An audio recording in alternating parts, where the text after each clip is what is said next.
New York girl, them a do away. New York girl, them a do away. New York girl, them a do away. New York girl, them a do away. New York girl, them a do away. New York girl, them a do away. New York girl, them a do away. New York girl, them a do away.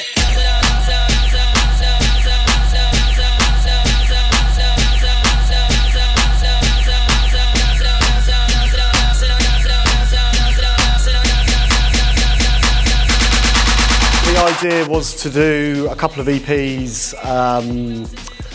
more of the kind of like classic 90s sounding house music kind of bangers, because we kind of tried to do more, I guess, commercially accessible dance music to kind of a limited response, I'd say. So we kind of went back to what people kind of knew is kind of like what people refer to like the hot city sound, just like big pianos, chopped up vocals and stuff like that.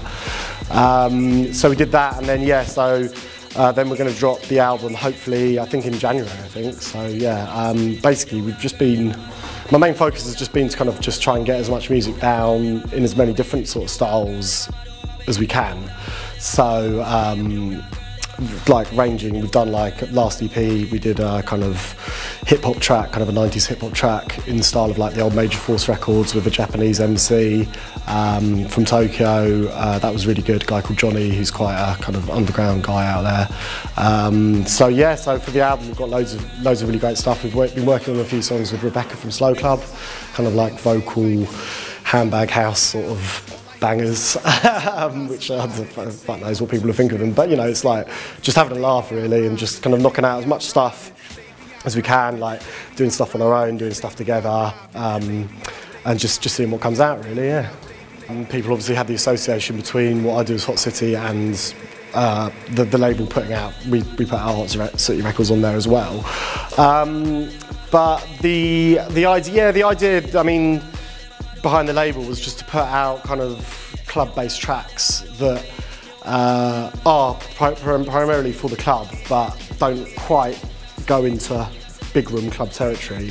So it's that kind of fine line where you're not really doing kind of noodly dubsteppy bangers or anything like that. You're kind of, but then you're not doing kind of Calvin Harris trance chords. You're kind of somewhere in the middle. So you've kind of got a bit of that and a bit of that, and maybe a bit of some weirdness from somewhere else.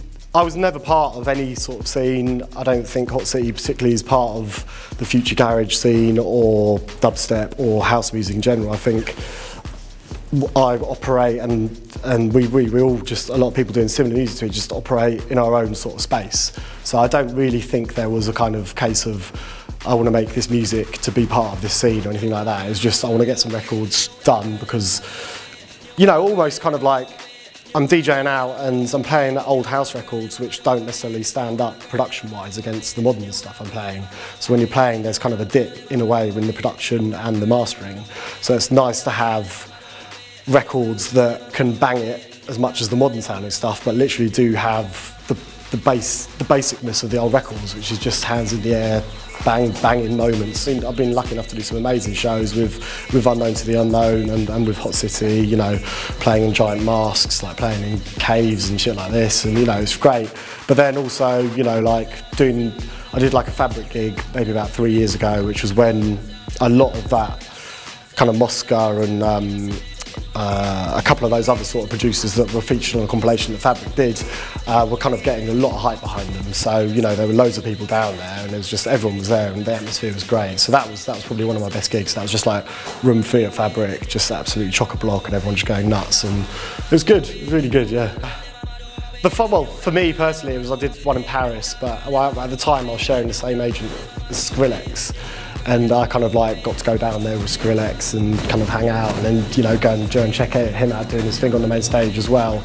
And it was just really interesting to see that. That was probably like a year and a half ago or something like that. And it was mad. You see just like, you're outside in this park in Paris and there's just enough French kids just going completely mental, just kind of smashing each other up. We just do what we want to do. We don't do it for the sake of doing it. Do you know what I mean? We're not in it for the money, so to speak. So it's kind of like Hot City is a fun project for me and Ben to just get out there and just play bangers, really. It seems that a lot of people are booking us who are fans of the music, which is really great, because at the beginning you get a bit of hype behind you and people just book you for the sake of it. And then you turn up and it's just like, oh, why are you playing garage records? You're like, do you know what I mean? It's like, well, yeah, do you know what I mean? So it seems now that a lot of people kind of that are booking us really know the music and they're really excited to have us there, which is not sounding arrogant saying that, but you know, it's really exciting from our point of view to actually see that that's out there, you know. So yeah, and it makes you more enthusiastic about the shows and everything else.